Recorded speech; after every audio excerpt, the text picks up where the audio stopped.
오늘 말씀은 마가복음 14장 1절에서 11절까지 말씀입니다. 마가복음 14장 1절에서 11절까지 말씀입니다. 마가복음 14장 1절에서 11절까지 말씀입니다. 우리 다 찾으셨으면 한 목소리로 봉독하도록 하겠습니다. 시작.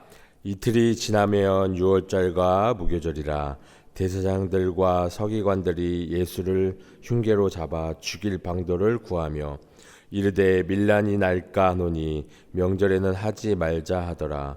예수께서 베다니 나병 환자 시몬의 집에서 식사하실 때에 한 여자가 매우 값진 향유 곧 순전한 나드 한 옥합을 가지고 와서 그 옥합을 깨뜨려 예수 머리에 부으니 어떤 사람들이 화를 내어 서로 말하되 어찌하여 이 향유를 허비하는가. 이 향유를 300데나리온 이상에 팔아 가난한 자들에게 줄 수 있었겠도다 하며 그 여자를 책망하는지라. 예수께서 이르시되 가만두라. 너희가 어찌하여 그를 괴롭게 하느냐. 그가 내게 좋은 일을 하였느니라. 가난한 자들은 항상 너희와 함께 있으니 아무 때라도 원하는 대로 도울 수 있거니와 나는 너희와 항상 함께 있지 아니하리라. 그는 힘을 다하여 내 몸에 향유를 부어 내 장례를 미리 준비하였느니라. 내가 진실로 너희에게 이르노니 온 천하에 어디서든지 복음이 전파되는 곳에는 이 여자가 행한 일도 말하여 그를 기억하리라 하시니라. 12 중에 하나인 가룟 유다가 예수를 넘겨주려고 대제사장들에게 가매 그들이 듣고 기뻐하여 돈을 주기로 약속하니 유다가 예수를 어떻게 넘겨줄까 하고 그 기회를 찾더라. 아멘. 오늘 본문이 이 마가복음 14장 1절에서 11절에서는 대조적인 모습을 보여주고 있습니다.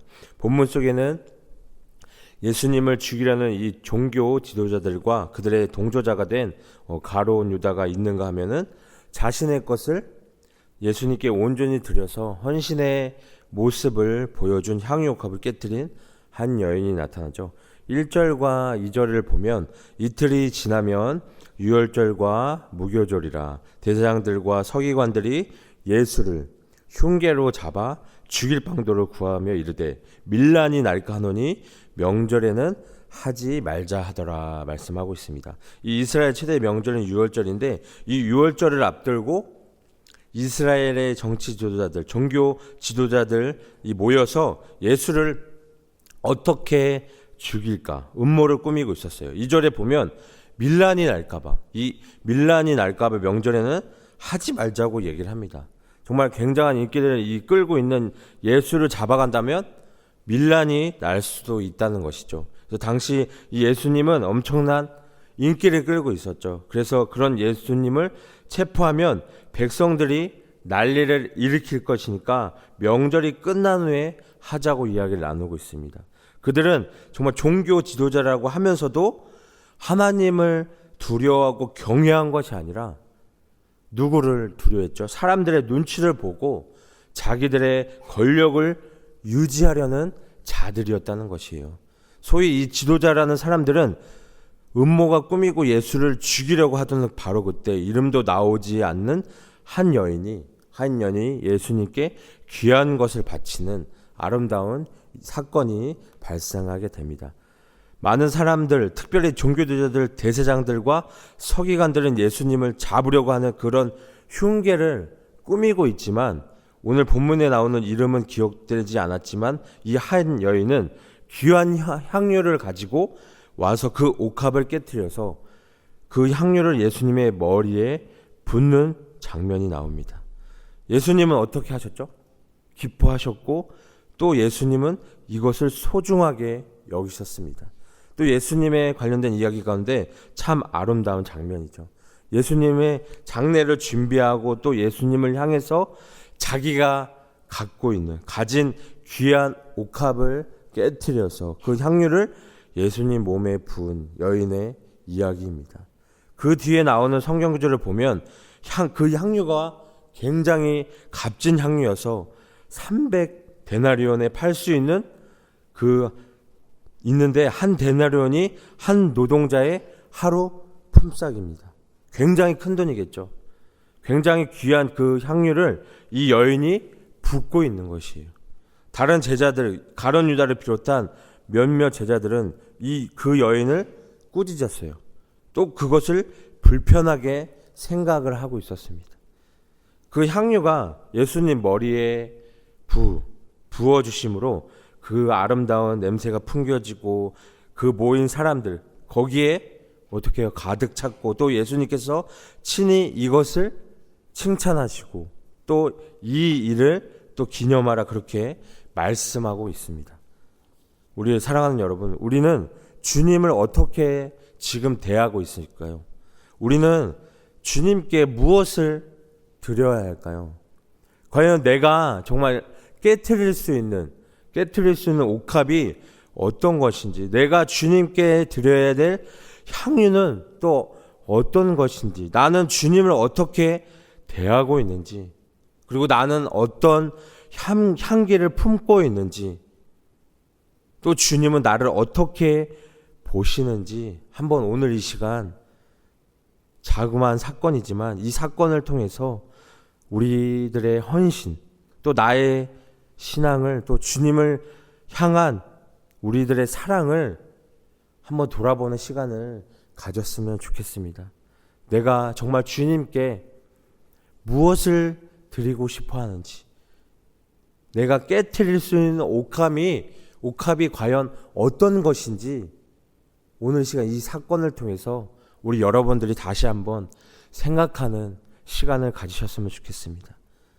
4절과 5절에 보면 사람들은 향유를 부은 여인을 어떻게 봤죠?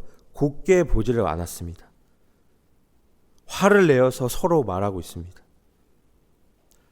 저런 향유를 붓고 저런 너무 아깝다 하며 이렇게 말을 하고 있습니다. 어떤 사람들은 분을 내면서 정말 그 무슨 의사로 이 향유를 허비하고 있느냐 이야기를 하고 있습니다. 요한복음에 보면 가룟 유다라고 이야기하고 있습니다. 가룟 유다가 주동이 되고 몇 제자들이 이에 가세를 했던 것 같습니다. 마태복음에 보면 유다 주위에 있는 사람들도 동조를 했다고 합니다. 당시의 여론은 이 여인을 어떻게 했죠? 비난을 했어요. 여인의 행위는 효용성의 관점에서 볼 때 그들의 말은 맞죠. 여자는 막대한 돈을 허비하고 낭비하였어요. 이 돈을 잘 사용하면 정말 이 제자들의 1년 식대는 넉넉히 될 거예요. 충분하고. 그러나 예수님은 이것을 어떻게 보셨죠? 허비로 보지 않으셨다는 것이에요. 6절과 7절에 보면 예수께서 이르시되 가만히 두라. 너희가 어찌하여 그를 괴롭게 하느냐. 그가 내게 좋은 일을 하였느니라. 가난한 자들은 항상 너희와 함께 있으니 아무 때라도 원하는 대로 도울 수 있거니와 나는 너희와 항상 함께 있지 아니하리라 말씀하고 계십니다. 예수님은 오히려 그들을 책망하십니다. 여인을 괴롭히지 말라. 그가 내게 좋은 일, 아름다운 일을 했다고 이야기하고 계십니다. 그리고 충격적인 말씀을 하시죠. 가난한 자들은 항상 너희와 함께 있기 때문에 아무 때라도 원하는 대로 도울 수 있지만 뭐라고 말씀하시죠? 나는 너희와 항상 함께 있지 않다는 말을 하고 계십니다. 이 구절은 우리에게 정말 깨달음을 제공합니다. 예수님이 오신 목적은 그저 병든 자를 고치고 가난한 자를 부유하게 하고 눈먼 자를 눈뜨게 하는 일 자체에 있지 않습니다. 이는 예수님이 함께 하신 하나님 나라가 불러오는 결과일 뿐이에요. 따라서 예수님의 죽으심과 부활로 참된 구원이 시작되려는 이때 값진 향유를 부어서 그 주인공을 경축하는 행위, 예수님께는 가장 좋고 아름다운 일이죠. 우리는 때로 하나님의 일을 하면서도 정말 실용주의적인 사고에 갇혀버리죠. 하나님의 때에 하나님이 기쁘게 행하실 일, 즉 예수님께 좋은 일보다 오히려 더 많은 사람, 많은 사람을 더 많이 좋게 하는 일에 몰두를 하고 있어요. 하지만 어떠한 선행보다는 참된 구원의 주인을 우리가 어떻게 해요? 인정하고 기뻐하는 일이야말로 우리가 추구해야 할 좋은 일이라는 것이에요. 이 여인은 의도하던 그렇지 않든 참 그리스도의 머리에 기름을 부어 그분이 새 시대의 참 메시아임을 강렬하게 우리에게 보여주고 있는 구절입니다. 8절과 9절에 보면 예수님은 이 여인의 자신의 장례를 미리 준비하는 것이라고 이야기하고 있습니다. 예수님은 얼마 지나지 않아서 붙잡히시고 죽게 될 것이죠. 제자들에게 누차 말씀하셨어요. 하지만 제자들은 그 말씀을 믿지도 않고 깊이 생각하지도 않았습니다. 그런데 한 여인이 예수님의 장례를 준비한다는 것은 이 여인이 제자들보다 더 깊이 예수님의 사역을 이해하고 있었다는 것이 된다고 생각이 듭니다. 만약 그랬다면 이 여인의 행동은 예수님에게 큰 위로가 되었을 거예요. 아니 설사 이해하지 못했다 하더라도 죽음을 앞두신 예수님에게 위로가 되는 것은 마찬가지죠.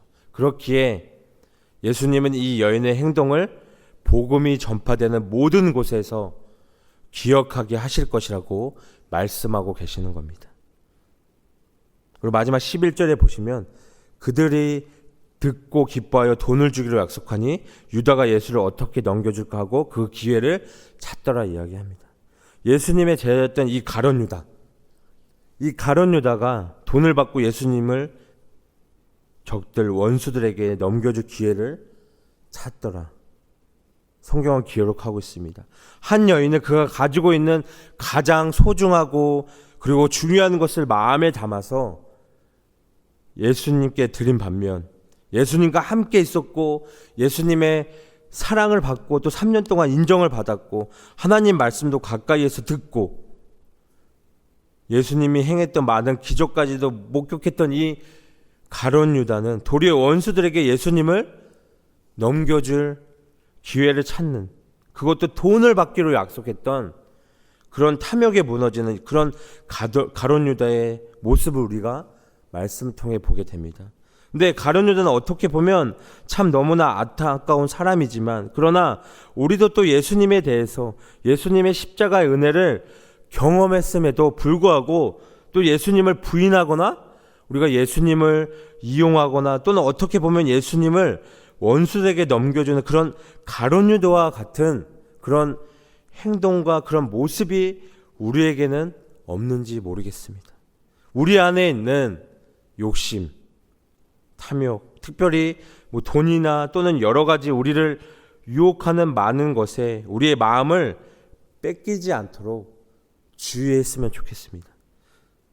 우리들은 예수님을 어떻게 만나고 믿는가? 예수님의 장례를 준비했던 이 여인과 같이 예수님에게 나의 가장 귀한 향유 옥합을 깨트릴 수 있는가? 그것을 오늘 생각하며 나아가셨으면 좋겠습니다. 나는 그분을 예배를 하고 있는가? 아니면 그분을 이용하고 있는가? 이 말씀을 통해서 다시 한번 깨닫고 다시 한번 생각해 보시길 바랍니다. 나는 내 것을 주님께 기쁜 마음으로 드리고 있는가? 아니면 주님을 통해서 어떻게든 나의 정말 욕심을 태우고 나의 야망을 이루고자 하는 주님을 수단으로 또는 주님을 이용하려고 하는가? 그런 모습은 없는가? 다시 한번 생각해 보셨으면 좋겠습니다. 이 어떻게든 예수님을 적들에게 넘겨줄 기회를 찾는 이 가룟 유다의 대조적인 이 모습을 보면서 우리 안에 있는 선과 악, 우리 안에 있는 선함과 악함의 갈등의 모습을 보고 또 우리 자신의 신앙을 돌아보셨으면 좋겠습니다. 믿음과 충성은 같은 말이죠. 충성의 시간과 재능과 드림이 필연적으로 따릅니다. 여인은 예수님을 정말 믿고 사랑하고 섬기는 사람이었어요. 향유를 부음이 예수님의 장례를 준비하는 것임을 알지 못했을 것입니다. 그냥 주님을 사랑해서 주님을 위해서 최선을 다했을 것이에요. 이것을 꼭 기억하셨으면 좋겠습니다. 아무리 주님께 작은 것이건 아무리 적은 물질이건 주님께 우리가 올려드리는 그런 믿음에 순종된 자들이 되셨으면 좋겠습니다. 내 안에 주님을 향한 충성, 아니면 내 안에 가룟 유다의 배신이 없는가? 두려운 마음으로 우리들의 마음을 다시 한번 살펴볼 수 있는 오늘 이 시간이 되셨으면 좋겠습니다. 그래서 온전히 우리가 주님을 바르게 섬기고 바르게 따르고 주님 앞에 부끄럽지 않는 믿음의 삶을 사시는 오늘 하루가 되시기를 오늘 이 시간 축복하며 함께 나아갑니다.